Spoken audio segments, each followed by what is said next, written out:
Hey, Colabcoaching yet again to share some wise words of wisdom for the week. Oh my gosh, I'm so excited. It's a brand new series. Brand new as in brand new. It's a brand new series focused on emotional cheating. I know this is a sour subject to talk about because most of the time it's not going to bring a lot of good thoughts, but it's something I feel like needs to be addressed because for a number of reasons, but we'll get into that in a little bit. But with that being said, the first question slash thought I have for you this week is, what is emotional cheating? What is emotional cheating? Now, I think physical cheating is something that society knows and has been addressed in society and people know what that is.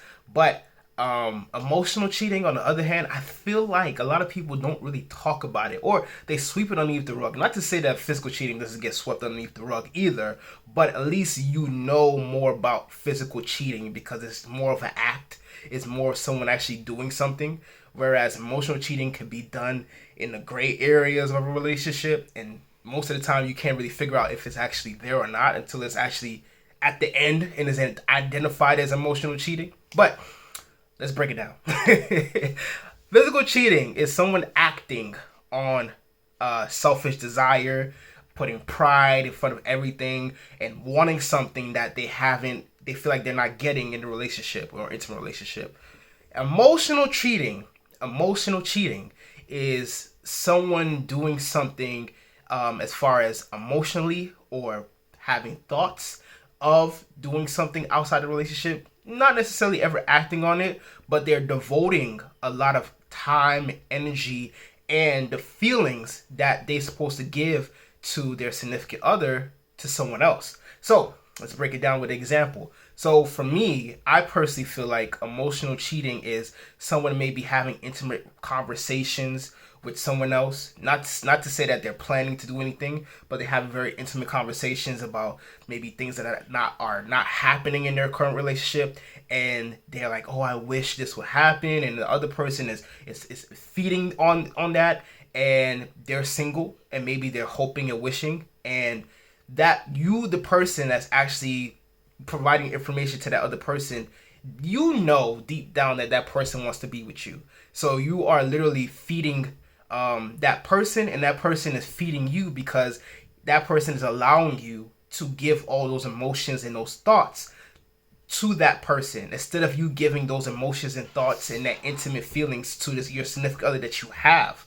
Now, another example of emotional cheating is you longing for someone. Now, it's funny. Me and my wife actually had a conversation about this. And as far as maybe you thinking about someone once and you're like, oh, this person's attractive, or oh, thinking that, oh, well, this person is, I can see someone having a nice relationship with this person because they have great qualities and things of that nature. That's not what I'm talking about as far as emotional cheating. I'm talking about a prolonged feelings and thoughts, and you never actually say that you're going to do it, but you have thought about the plans and the thoughts, and you're trying your best to get close to that person and just to be around them, and you start to fantasize a lot about that person, and you are actually committing everything you want to do in your head, but you're not actually doing it as far as physically and the actual act of doing it. That's emotional cheating. To boil it all down, it's basically you're giving the energy, the emotions, the thoughts that you're supposed to be giving to your significant other, but you decide to give it towards someone else. Not to say that you're actually acting on it, but you're giving your energy, you're giving your spirit, you're giving it all to that person because you feel like something is lacking in your current relationship. Now, this is my take on cheating. I feel like cheating is very selfish. Cheating is very selfish, especially when you should know before you even step into a relationship that there is always an exit. There is always an exit. You can literally say to your significant other, and it might hurt you and your significant other, but there's always an exit of you saying that this is not working out for me. I'm no longer happy. I'm no longer satisfied in a relationship. And I feel like I've done everything I have to make this work, you may have went to counseling, you may have went to talk to a elder or a leader in your family, or you may have talked to friends and family, and you just feel like you're just done with it, and you talk to your significant other, try to find solutions, and you're just done with it, and you're at the point where, okay, I don't want to be in a relationship anymore. Here is my exit. I'm leaving from this relationship. Any relationship has that ability. Any relationship, no matter how long you've been in, you have that ability to exit the relationship if you think that you're going to cheat. If you feel like you're going to cheat, or if you're actually ready to act on the cheating. I feel like for me, when you're at that point, that's when you have to start realizing and thinking to yourself, what am I doing? What am I doing? Am I actually going to act on this and do this to hurt the person that I'm in a relationship with? No matter what they've done to you, if they have not cheated, or you do not know that they have cheated, and you're going to do it, that's selfish. That's completely selfish. Now, don't get me wrong. I'm here to say that I've never physically cheated on anyone, but I have committed emotional cheating. I have. And I have been emotionally cheated on.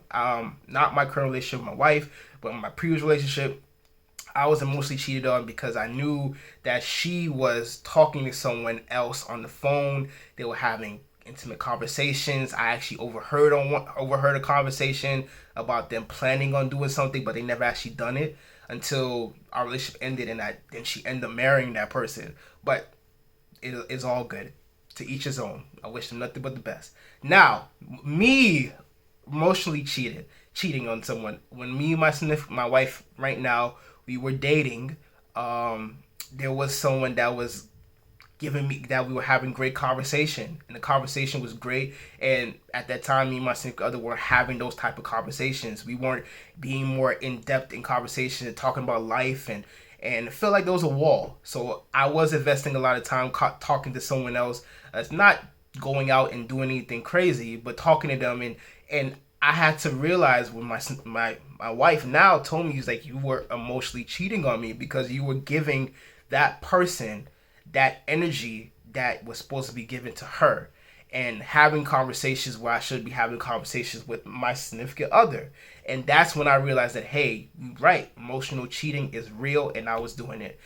So it's hard to identify emotional cheating when you haven't been taught what emotional cheating was, and that's why I'm here to make this series. Literally because I feel like, and I know this, if I know this as a relationship coach, and I know this as someone that's married, and I know this as someone that's living a life and with friends and people I talk to about relationships all the time, and a lot of people I talk to don't know what emotional cheating is, or don't even identify what they're doing as emotional cheating, I know that there's a problem out here. It's a problem because we can identify physical cheating faster than we can identify emotional cheating, but emotional cheating is done more often than physical cheating. That's what I believe. So that's why you need to continue to listen and watch and do whatever you need to get this 4-week series going, because I'm going to break down emotional cheating to the best of my ability through my experience and what I've learned. So to put it plainly, what is emotional cheating? Emotional cheating is when you devote emotion, thoughts, and feelings to someone rather than giving it to your significant other, and you're not physically acting on it, but you are thinking about it. And this is a prolonged time period. Emotional cheating can be done quickly, quietly, silently, and it cannot be identified unless you address it.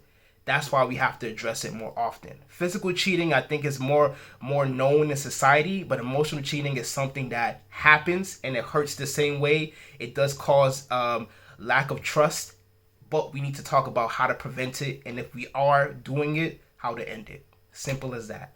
So if you're struggling with being emotionally cheated on currently, or you are that person that has been emotionally cheated on and you have not recovered from that, I'm here to help both people, both parties. Go ahead and message me.